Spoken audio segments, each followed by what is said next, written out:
Il y a un petit peu plus de 2 ans, j'ai acheté la voiture de mes rêves, une Mitsubishi Lancer Evolution 8 de 2004. Durant ces 2 dernières années sur YouTube, vous m'avez vu réparer, rénover, mais aussi préparer cette voiture pour la rendre un petit peu plus parfaite à mon goût. Quelques semaines après mon achat, j'ai envoyé la voiture en carrosserie pour refaire la malle arrière, l'aileron qui n'avait plus de vernis à travers les années et l'aile arrière droite qui rouillait. Avance rapide, on est en avril 2023, je décide de faire des modifications pour le look et fais une modif plus que nécessaire sur une voiture qui est modifiée et aussi poussée que celle-ci, des manomètres de pression et de température d'huile. Puis revient la phase de rénovation. Cette fois-ci, on monte le challenge d'un cran en démontant tout le train avant afin de remplacer les amortisseurs Bilstein d'origine et en décapant complètement le passage de roue afin d'avoir la surface la plus propre et la plus lisse possible pour y ajouter plusieurs couches de protection supplémentaires et de peinture tout en gardant l'aspect d'origine au maximum. J'ai par la suite remonté le train avant, fraîchement rénové, et modifié les amortisseurs par des combinés filetés BC Racing, le but étant de rendre la voiture plus sportive en ayant différents réglages d'amortissement et de hauteur pour l'adapter à mes attentes. Il en était de même pour le train arrière. J'ai donc une fois remonté tout l'avant, tout démonté l'arrière afin de supprimer le maximum de rouille de surface présente et d'améliorer les pièces au passage. Évidemment, je ne pouvais m'empêcher de faire le même traitement qu'à l'avant pour les passages de roues à l'arrière, puis en ai profité, une fois toute la rouille traitée et la caisse peinte, de passer tous les cils en bloc sur des cils en bloc durs, rénover les moyeux de roue arrière et surtout refait les 4 étriers entièrement en partant de zéro, nouvelle peinture époxy, nouveau joint, nouveau piston, bref, toutes les pièces des étriers sont neuves. Après quasiment 4 mois à l'arrêt et sur chandelle, il était temps de remonter la voiture entièrement et de profiter du beau temps d'été de 2023.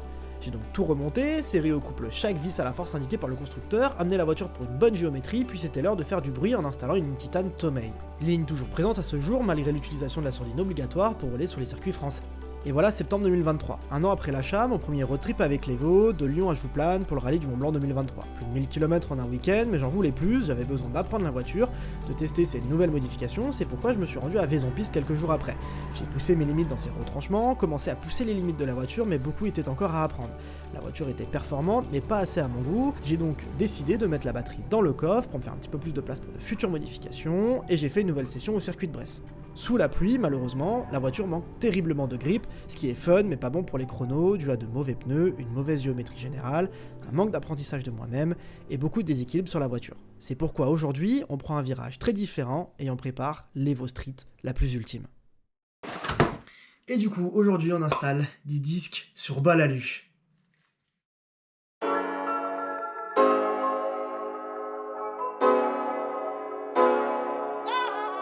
Alors pourquoi on met des disques sur bol alu plutôt que des disques standards?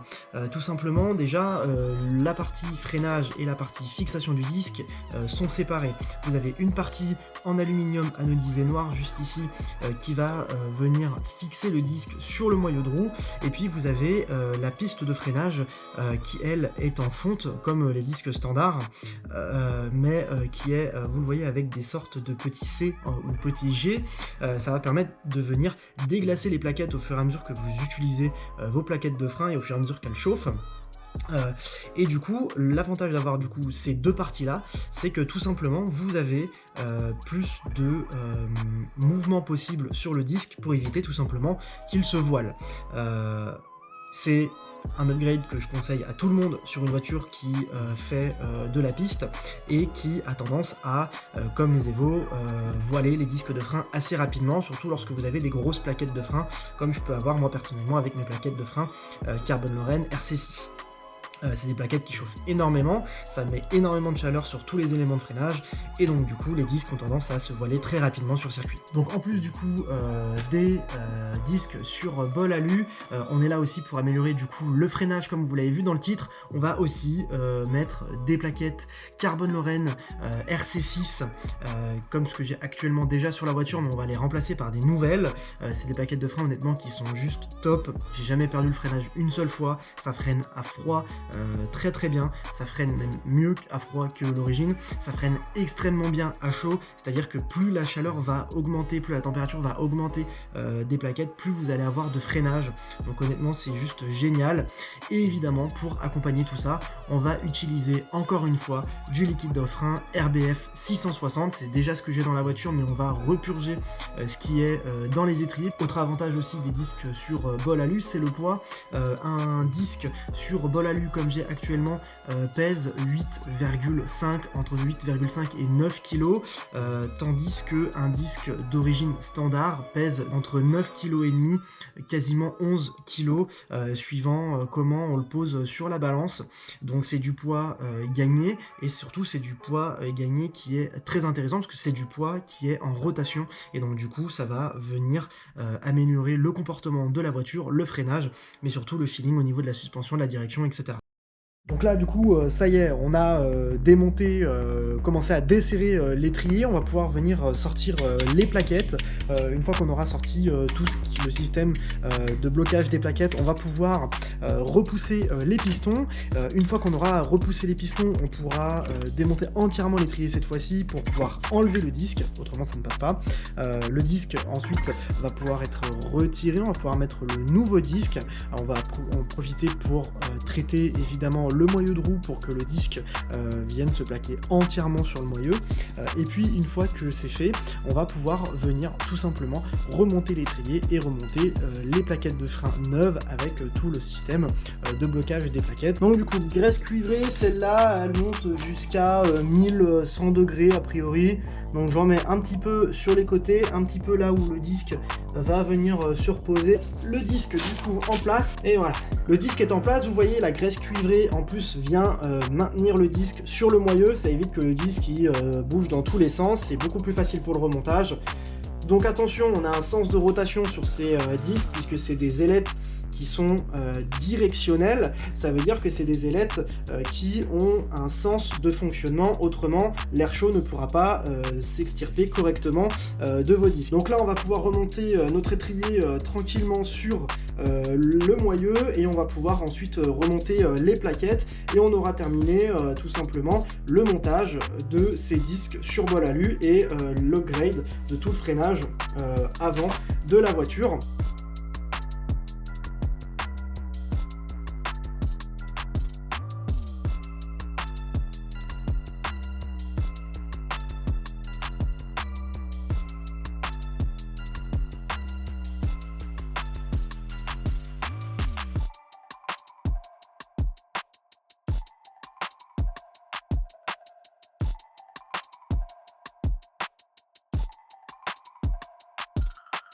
Une fois qu'on aura fait tout ça, on va pouvoir venir resserrer les étriers correctement au couple. Il faut faire très attention sur les étriers Brembo d'Evo qui ont tendance à foirer très facilement les vis à l'intérieur. Donc serrer doucement mais au couple.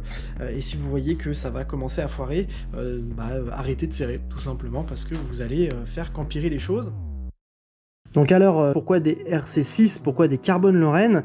C'est des plaquettes qui sont extrêmement connues dans le monde du rallye, dans le monde de la compétition. C'est des plaquettes performance compétition qui ne sont évidemment pas conseillées pour usage route, et puis c'est des plaquettes qui du coup tiennent énormément dans la durée avec la température, là où des plaquettes standards auront tendance à dégraisser en performance de freinage à cause de la chaleur. Les Carbon Lorraine, elles, vont continuer à avoir un freinage optimal même à des températures très extrêmes, puisque c'est des plaquettes qui sont conçues pour justement aller dans ces températures là et fonctionner dans ces températures là. Donc c'est hyper important quand vous faites du circuit ou si vous faites de la course de côte ou ce genre de choses, d'avoir des plaquettes qui vont tenir la chaleur, puisque si vous n'avez pas des plaquettes qui tiennent la chaleur, vous allez tout simplement vous retrouver tout simplement avec une pédale qu'on appelle spongieuse. Donc alors qu'est-ce qu'une pédale spongieuse? C'est très simple, c'est-à-dire que plus vous allez appuyer sur la pédale de frein, plus elle va s'enfoncer petit à petit au loin, et vous allez vous rendre compte que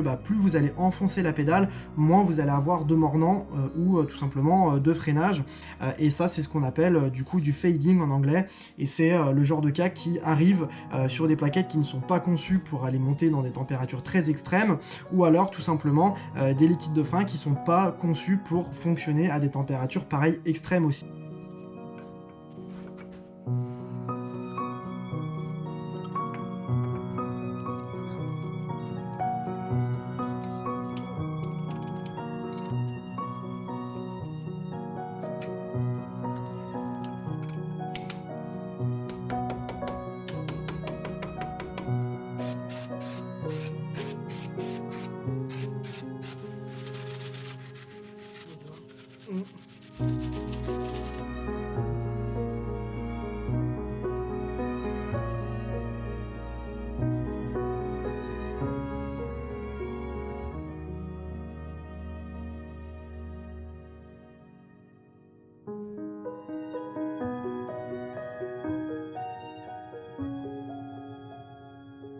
Pour le liquide de frein, comme d'habitude, je pars avec du RBF 660. C'est du liquide de frein qui peut monter jusqu'à 325 degrés par temps sec et 205 degrés par temps humide. Autant vous dire qu'on peut monter le liquide de frein à des températures très extrêmes et on ne perdra jamais le freinage puisque le liquide de frein est conçu pour aller à des températures aussi élevées. Vous l'avez vu sur mes étriers, la peinture a commencé à cloquer. Pourtant, c'est du thermolaquage, donc c'est de la peinture qui résiste normalement à 300 degrés. Ça veut dire que là, quand j'étais sur circuit la première fois, mon liquide de frein, en tout cas mon étrier, est monté pas loin des 300 degrés avec les Carbon Lorraine. Heureusement que j'avais du RBF 660, sinon je pense que j'aurais littéralement cramé tout mon liquide de frein, il aurait été tout noir et j'aurais perdu les freins au premier virage et ça m'aurait gâché ma journée piste.